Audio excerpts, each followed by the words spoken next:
Muy buenas noches, hermanos. Qué gusto que estemos reunidos nuevamente para un estudio bíblico de los las 7 y... ¡Uy! Picote hoy, porque no piquito. Estamos muy contentos de estar reunidos y queremos agradecerles porque hoy pues estamos por celebrar como grupito la Navidad, así que queremos pasar un tiempo juntos y meditar un poquito sobre la Navidad. Así que hoy no vamos a tener nuestro estudio secuencial en Ezequiel, sino que hoy vamos a tener un estudio bíblico navideño. Así que les animo, por favor, que busquen en su Biblia Filipenses capítulo 2 y quiero que veamos algunos puntos ahí que los debemos tener presentes para, para la Navidad.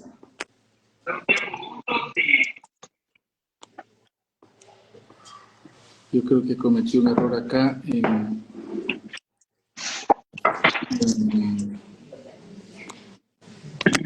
vamos a ver, ahí está. Perdón, ahí está. Muy bien. Entonces, vamos a ver entonces en Filipenses capítulo 2. Filipenses capítulo 2. Y hermanos, hoy vamos a tener un culto, no un culto, sino un mensaje navideño. Yo espero de que sea de bendición para ustedes, como lo ha sido para mí también el estudiarlo un poco. Así que, por favor, vamos a orar. Nuestro Señor, gracias por el gusto de estar acá reunidos. Gracias porque hoy celebramos como grupo la Navidad, un recordatorio, Señor, de que viniste a esta tierra y hoy queremos ver algunos detalles de eso, Señor, que hay mucho misterio también que sin duda no logramos entender, pero la realidad de que tú viniste a esta tierra en forma humana para vivir entre nosotros y morir por nosotros y resucitar, Señor, es un privilegio para nosotros como humanos y para nosotros los creyentes, la obra que obraste por nosotros. Gracias, Señor. En tus manos ponemos este estudio, en nombre de Jesús. Amén. Muy bien. Vamos a empezar entonces en Filipenses capítulo 2. Yo sé que para los que han estudiado, nuestro hermano pastor nos ha dado este tema y este pasaje, hermanos, de Filipenses 2 del 1 al 11 es un pasaje profundísimo, es de una profundidad que no alcanza nuestra mente a poder conceptualizar todo lo que está ahí. Pero al mismo tiempo hay cosas tan sencillas que podemos poner en práctica ya desde hoy y reafirmar si estamos tratando de hacerlo. Así que yo quisiera, hermanos, de que considerar algunas cosas interesantes, sobre todo con respecto a la venida de nuestro Señor Jesucristo a la tierra y qué cosas deben esto darnos a nosotros como enseñanza, por supuesto, aparte de la gran salvación que Él logró, sino ya como creyentes,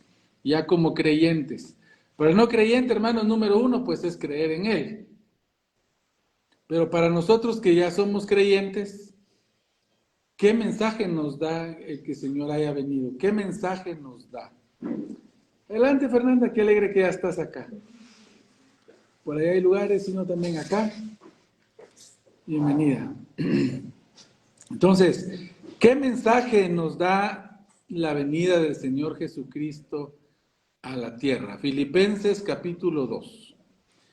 Dice así: por tanto, si hay alguna consolación en Cristo, si algún consuelo de amor, si alguna comunión del Espíritu, si algún afecto entrañable, si alguna misericordia, completad mi gozo, dice el 2, sintiendo lo mismo, teniendo el mismo amor, unánimes, sintiendo una misma cosa.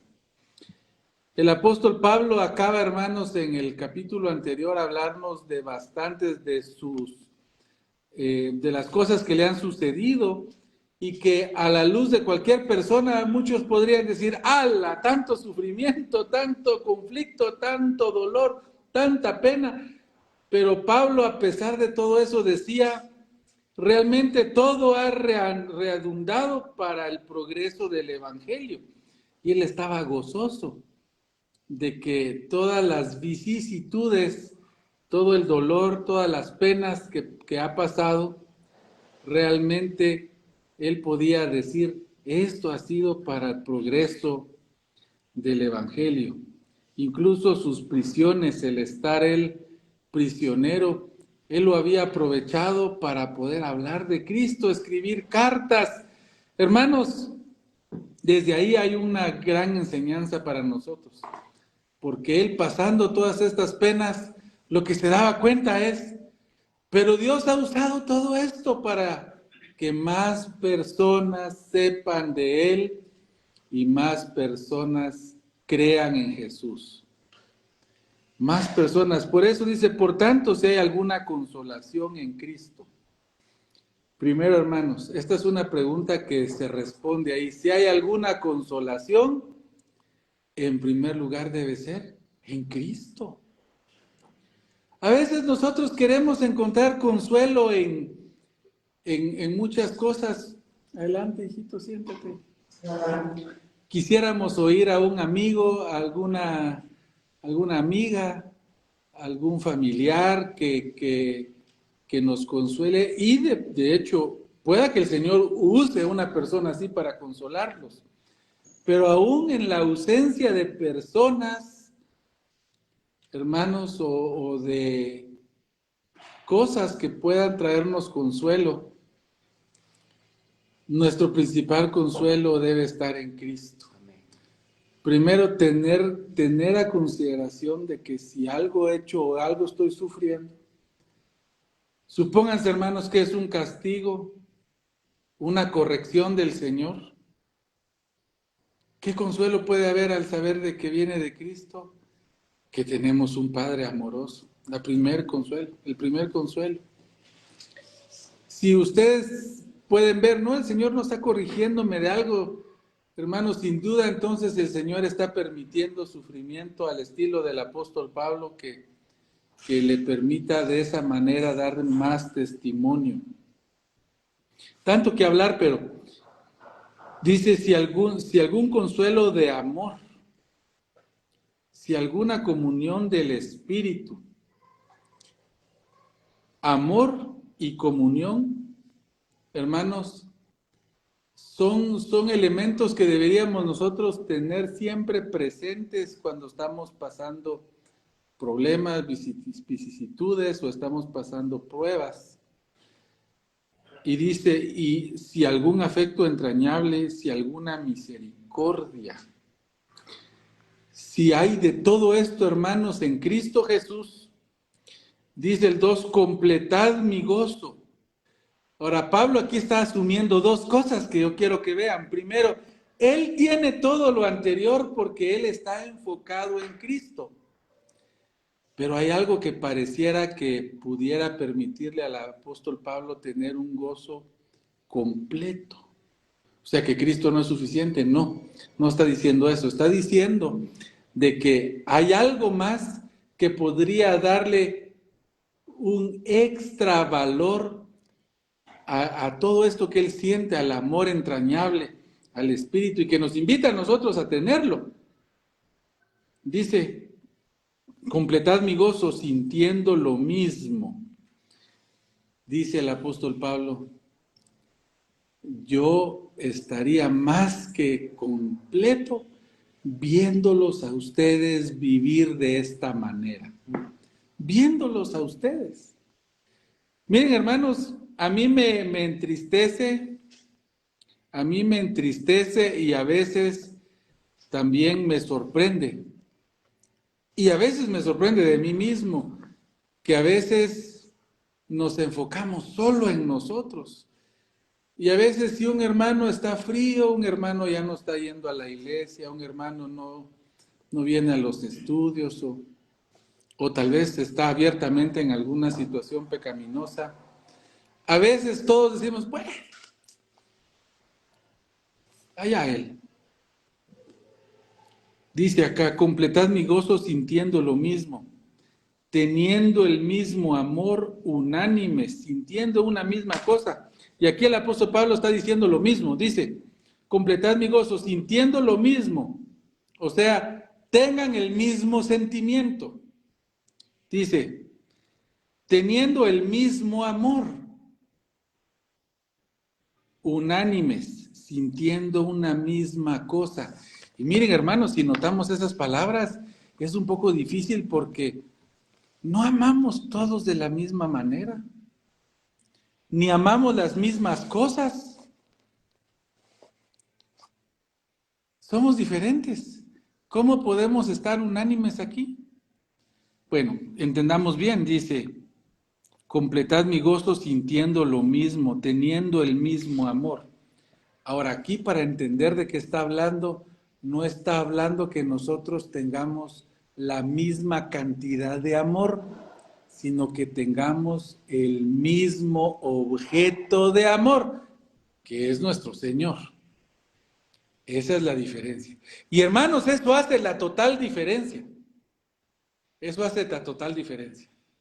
Fíjense, hermanos, de que cuando ustedes, como pareja, los que estamos casados, a veces pasamos pueda que a veces estemos pasando alguna molestia, estamos enojados, pero muchas veces cuando decimos, yo ya ni quisiera estar con mi esposa ahorita, no está tal vez pensando en irse de la casa, pero, y en eso usted piensa en sus hijos, y usted se da cuenta de que usted ama mucho algo que también su esposa ama mucho. Ustedes tienen un mismo amor ahí en sus hijos. Y tristemente, no es lo correcto, pero tampoco puedo decir que es del todo negativo. He oído a personas que dicen, yo estoy con mi esposa solo por mis hijos, porque yo ya no quisiera. Y eso le permite estar ligado a su esposo o a su esposa. Yo sé que aquí suena negativo, porque, y es, hermanos, uno debe amar a su esposa y es un mandato del Señor también. Pero quiero llevar este ejemplo al extremo. Muchas veces se mantiene el vínculo debido a que se tiene el mismo amor, el mismo sentir, se tiene una misma buena intención hacia el mismo objeto, que aquí el mismo interés, gracias hermano pastor, es los hijos. Aquí es el Señor. Y a veces nos toca decir, dice tal vez el pastor por ahí, no el nuestro, algún pastor, estos hermanos, no, aquí que allá, pero, y este hermano fulano, ve que cómo me cuesta lidiar con él, pero cuando lo ve que en medio de sus torpezas o enojos o lo que sea, ama al Señor y eso lo prende a uno.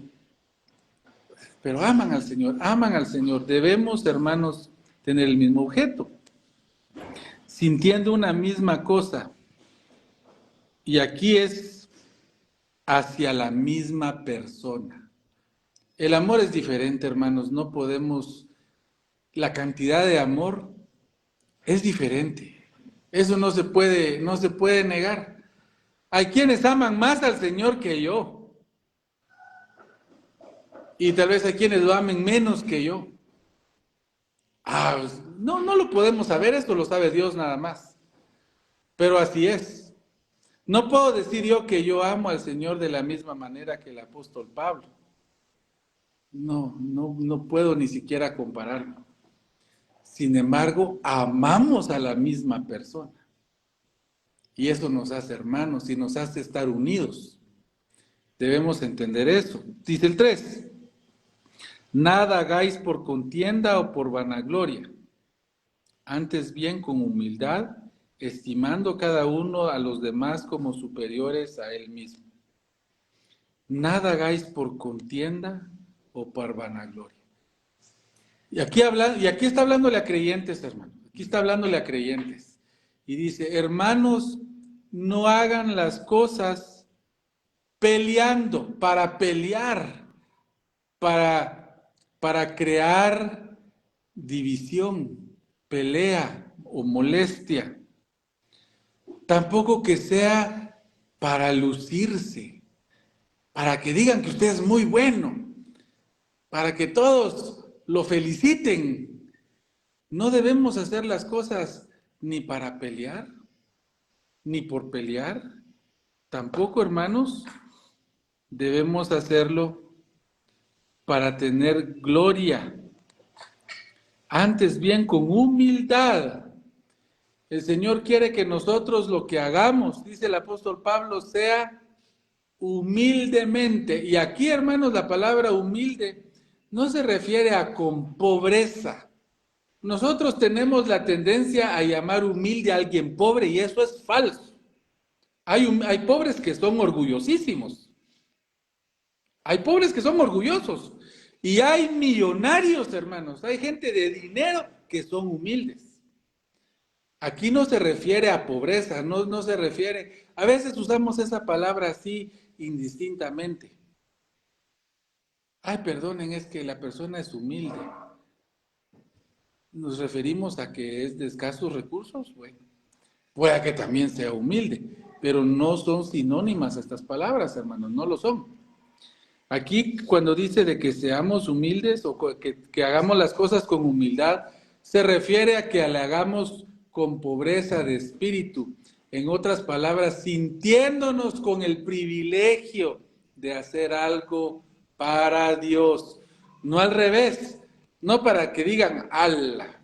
No espero yo que en mi cabeza Dios esté agradecido porque yo voy al culto. Mira, Señor, yo voy al culto. Y es que yo sí me porto bien. No, esa no es humildad. Humildad es, gracias, Señor, porque a pesar de que yo no soy el mejor hijo, tú me amas. Con humildad.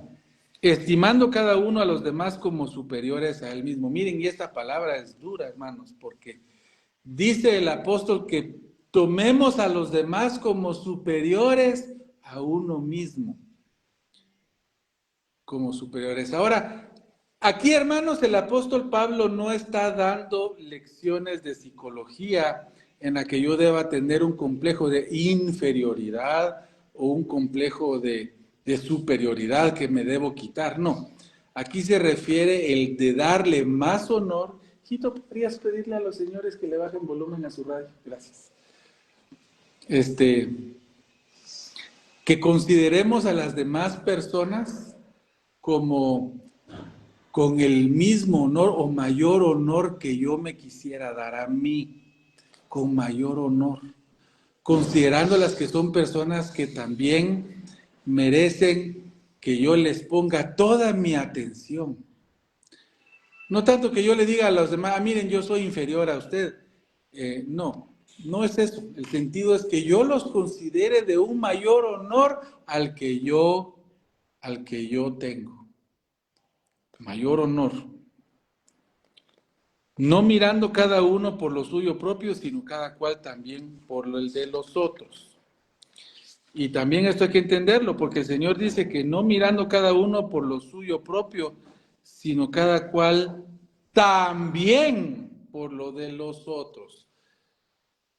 El Señor no nos está pidiendo que no nos fijemos en nuestro bienestar.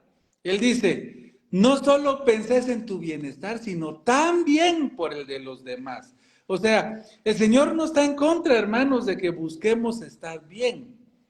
Que usted se esfuerce por una mejor casa, que usted se esfuerce por tener una mejor posición, que usted se esfuerce por tener alimento y tener oportunidades de viajar o yo no sé qué planes tenga usted. Lo que el Señor quiere, hermanos, es de que así como anhelamos estar bien, también anhelemos que nuestros hermanos estén bien. De tal manera que si en mis manos está hacer algo para que mis hermanos en Cristo tengan ese bienestar que yo también tengo, lo puedan obtener. no a costas de mí, pero sí a través de mí, si el Señor lo permite. El Señor dice, no veas solo por lo tuyo, sino también por lo de los otros. También por lo de los otros. Y aquí nos va a dar el ejemplo supremo, hermanos. Dice, haya pues en vosotros este sentir que hubo también en Cristo Jesús. Y aquí está diciendo, si vamos a tomar un ejemplo, yo me quedo corto, dice el apóstol Pablo. ¿Podría ser un buen ejemplo seguir el ejemplo del apóstol Pablo, hermanos? Claro que sí. Pero el apóstol Pablo dice, que haya pues en vosotros, en ustedes y en mí, este sentir que hubo también en Cristo Jesús. Oigan, un sentir que tuvo Cristo, y aquí se refiere a un estado mental, algo que él quería hacer y tomaba a consideración. Dice, el cual siendo en forma de Dios, no estimó el ser igual a Dios como a cosa a que aferrarse. Miren, el cual estando en forma de Dios. Aquí la palabra en forma de Dios quiere decir que cuando Cristo tenía todas las cualidades y calidades de Dios, todas las cosas de Dios, es Cristo, todo. Y él estando en ese estado, dice, no estimó el ser igual, tener todo lo que es Dios, ser todo lo que es Dios. Dice que no lo estimó el ser igual a Dios como cosa que aferrarse. Él no estaba con un sentimiento de no hacer nada que fuera de ser Dios, en el estado de ser Dios. Dice el 7, sino que se despojó a sí mismo, se vació a sí mismo, se despojó a sí mismo. Y estas palabras, hermanos, hay cantidad de estudios sobre esto increíble, porque aquí estamos hablando de cosas que son incomprensibles en nuestra mente. Dice, el cual siendo en forma de Dios, no estimó el ser igual a Dios como a cosa que aferrarse, sino que se despojó a sí mismo, tomando forma de siervo, hecho semejante a los hombres. Lo primero que Dios, el Señor hizo, hermanos, fue despojarse a sí mismo. Y noten acá cómo las aparentes limitaciones de Jesús en el Nuevo Testamento, esas aparentes limitaciones no son limitaciones porque Él no pueda hacer algo, sino porque Él se las impuso. Él las hizo a un lado en su naturaleza de ser Dios. Cuando Él tuvo hambre, hermanos, dice, como un Dios tiene hambre. Él hizo a un lado su naturaleza de Dios. Cuando Él dice, solo mi Padre sabe esto, no es que Él no tenga acceso a ese conocimiento, Él es Dios, sino Él hizo a un lado eso, hermanos, haciéndose, dice acá, semejante a los hombres. Les cuento, hermanos, de que aquí algunos piensan que hacerse semejante a los hombres, la palabra semejante dice parecido a los hombres, no dice, como dice, igual a Dios. ¿Notan la diferencia? ¿Por qué, hermanos? Cuando dice que es igual a Dios, dice igual a Dios. Pero cuando habla de hombres, dice semejante a los hombres. ¿Habrá diferencia? Yo pensé que Cristo había tomado 100% la humanidad y aparentemente no. ¿Será que eso está diciendo acá? No. Les quiero aclarar esto. Cuando Cristo tomó la humanidad, hermanos, la forma humana la tomó al 100%. Todo lo que nosotros como humanos somos, Él lo es también. Con una diferencia, sin pecado, en el sentido humano. Pero hay otra diferencia. Cristo no dejó de ser Dios, aunque era humano. Algo que nosotros sí no somos. Y eso lo hace a Él semejante a nosotros, porque es 100% hombre, pero no igual a nosotros, porque nosotros no somos Dios. ¿Entendemos la diferencia? Y eso es lo que celebramos hoy. Eso es lo que celebramos hoy, hermanos. Nosotros en este grupito hoy, el mundo, hermanos, creyente o cristiano, lo celebra el 25 de diciembre. ¿Qué, hermanos? Este vaciamiento de Cristo. Despojarse de ser, de su gloria, no de ser Dios, de su gloria, de su estatus, de ser igual a Dios, hacerse semejante a nosotros, hacerse semejante a nosotros. Sabemos, hermanos, que usó un vehículo humano, utilizó a la Virgen María para humanarse, para tomar carne y sangre. Utilizó a María y nació como un bebé indefenso. Y se proveyó de padres humanos, una madre y un padre, José. ¿Para qué, hermanos? Para que le cuidaran siendo bebé. Ay, tienen que cuidar a un Dios. En su forma semejante a nosotros, sí, pero él seguía siendo Dios. Un bebé. El niño Dios, dicen algunos. Sí, era un niño y Dios. Ahora, no tener la confusión de llamar un Diosito, porque no era un Dios niño, era un niño Dios. Tenemos que entenderlo, porque Dios seguía siendo Dios, pero en semejanza de humano. Hermanos, qué privilegio para nosotros. Eso estamos celebrando. Por eso hoy, para los que nos ven en las redes sociales, hoy estamos acá trayendo comida, trayendo refacción, para gozarnos de este regalo que Dios nos dio. Dice, hecho semejante a los hombres. Pero no se quedó ahí la cosa, vean el 8. Y estando en condición de hombre, se humilló a sí mismo, haciéndose obediente hasta la muerte, y muerte de cruz. Miren, hermanos, no le bastó tomar la semejanza de nosotros, sino que se humilló. Noten que no lo humillaron. Esto no se puede si no es porque Él lo permite. Y por eso Él tiene que decir, yo me humillé. Porque siendo Él también Dios, no se le puede humillar. No se puede humillar, hermanos. Porque Él es Dios, Él lo puede todo. Entonces tuvo Él que humillarse a sí mismo, hermanos, haciéndose obediente hacia la muerte. Y esa es la humillación más grande. Estas dos cosas son la humillación más grande. Y tuvo que tomar, hermanos, una humillación doble, porque fíjense ustedes que haciéndose obediente hasta la muerte es la humillación más grande que se le puede dar a Dios. Porque Dios es inmortal. Dios no puede morir porque es Dios.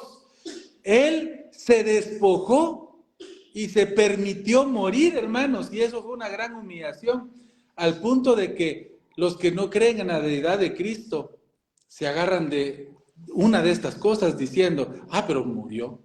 ¿Cómo puede ser que es Dios y murió? La respuesta está aquí misma.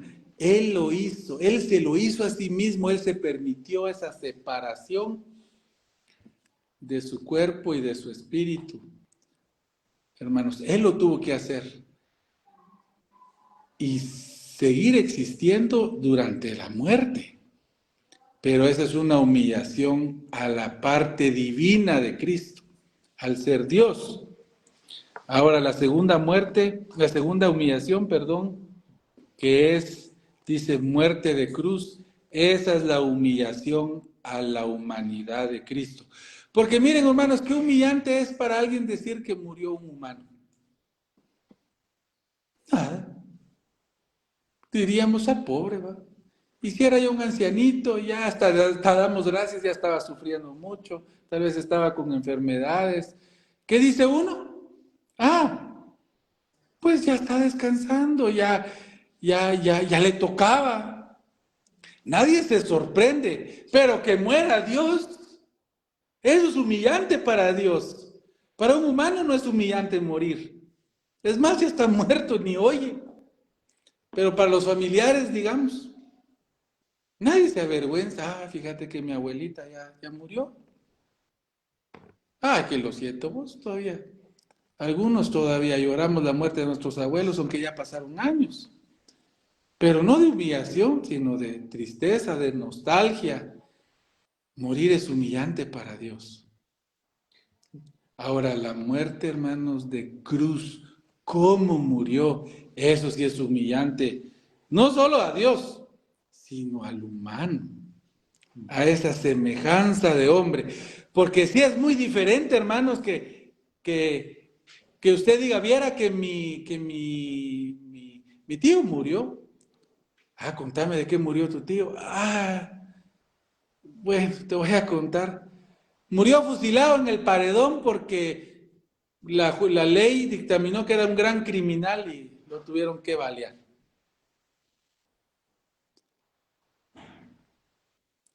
Murió en un asalto.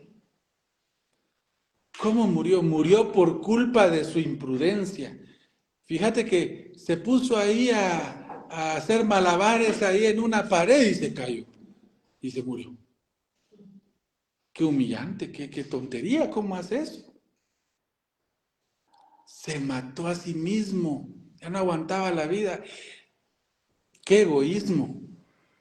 Él que acabó con sus problemas, pero se los dejó a su familia. Por ahí dicen de que el suicidio es el acto de egoísmo más grande que hay. El suicidio es el acto de egoísmo más grande. Porque me acabo yo, pero no me importa que mis hijos sufran. Yo con tal, bueno, ya no lo siento yo, no me importa. Como yo ya no lo siento, no importa que mis hijos sufran, me quito la vida.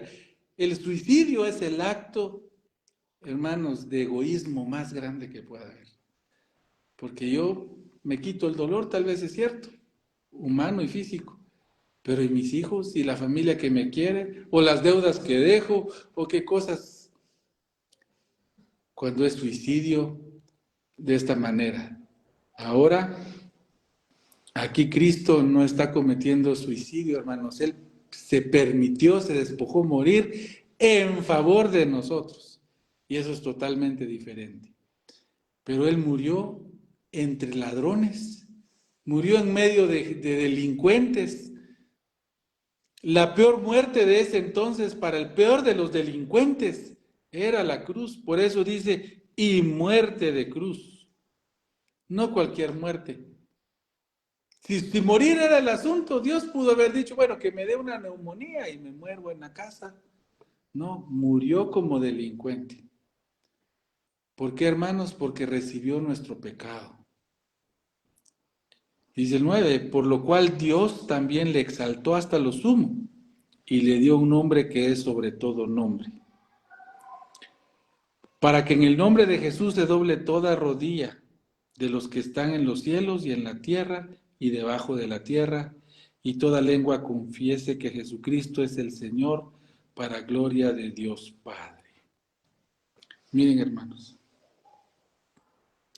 por lo cual Dios también le exaltó hacia lo sumo. ¿En dónde estaba Jesús antes, hermanos? Antes de haber venido y tomado la forma humana. ¿Dónde estaba Él? En la forma de Dios, igual a Dios en su gloria, en lo más exaltado. Entonces pareciera que todo lo que el Señor hizo fue para regresar a donde ya estaba antes. Pareciera que es como que, bueno, ya estaba Él en lo último, en lo más alto del universo y de la creación, porque Él es Dios. Estaba, dice, siendo igual a Dios y no se aferró a eso. Vino, se hizo humano, se hizo obediente hasta la muerte y muerte de cruz, y por eso Dios lo exaltó, dice, otra vez a donde estaba. Hermanos, si el plan era que Cristo fuera exaltado, ya estaba exaltado antes de todo lo que tenía que hacer. ¿Por qué pasó todo esto? ¿Por qué? Y dice, y le dio un nombre que es sobre todo nombre. ¿Cuál será ese nombre que le dio? ¿Cuál será ese nombre que le dio Dios a su Hijo? Eso lo leemos siempre y nos hemos detenido. Dice, le dio un nombre que es sobre todo nombre. ¿Cuál será ese nombre? Jesús. ¿Por qué? Bueno, lo dice el siguiente versículo, dice, y le dio sobrenombre, para que en el nombre de Jesús, para que en el nombre de Jesús se doble toda rodilla de los que están en los cielos y en la tierra y debajo de la tierra. Pero este nombre se lo dieron desde antes que naciera. ¿Se recuerdan cuando el ángel Gabriel fue a hablarle a María y le dijo, ¿y pondrás tu nombre? Sí, Emmanuel, pero a María. Jesús le dijo, ¿por qué? ¿Le llamarás Jesús? ¿Por qué? ¿Le llamarás Jesús? Porque Él salvará al pueblo de sus pecados. Es que el nombre o la palabra Jesús, Yeshua, significa salvación o salvador. Ese es el nombre en hebreo. Salvador. Yeshua, Salvador. Miren, hermanos, les he dicho este ejemplo muchas veces, pero déjenmelo una vez más y compárelo con esto. Recuérdese usted en aquel poderoso empresario que es dueño de una empresa y tiene un único hijo. Y el hijo sabe que de él es esa empresa.